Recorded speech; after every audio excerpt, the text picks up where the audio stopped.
All right, moving on then. After 3 successive months of inflows into India, well, Credit Suisse has studied the source of funds into the country. And the main takeaway is that India remains vulnerable if there is a global scare over emerging markets. In fact, Lata Venkatesh is here with the key findings of the Credit Suisse report. Lata. Well, it's interesting, but that is the big and perhaps difficult takeaway for us, that the India dedicated funds, of all the funds that flow into India, the India dedicated funds account for only 13%, the balance 87% come through global and emerging market funds or sovereign wealth funds, which again distribute globally. Now, there's fresh, the problem therefore is that if there is a concern over emerging markets because of, say, Fed tightening, then we could lose, even if it is not our fault. Let me give you other details that Credit Suisse has put out.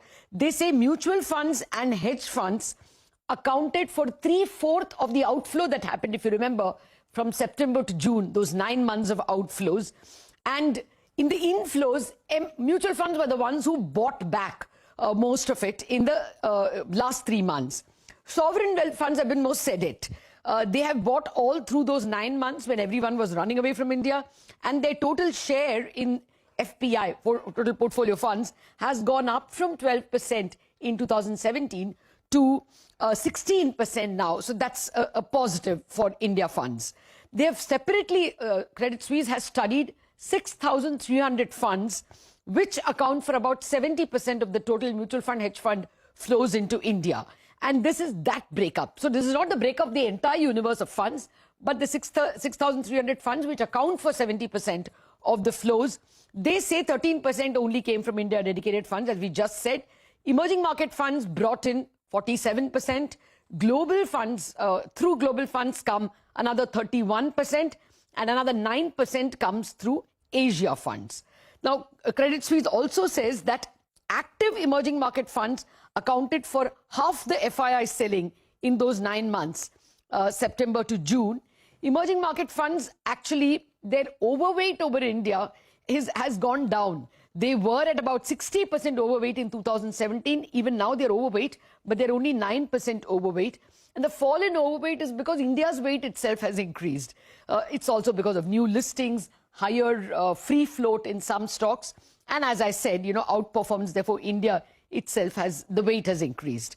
Another list of important takeaways: 1/3 of the FII holdings are coming through sovereign wealth funds, pension funds. That is our positive, because they are more sedate. They don't go in and out like mutual funds.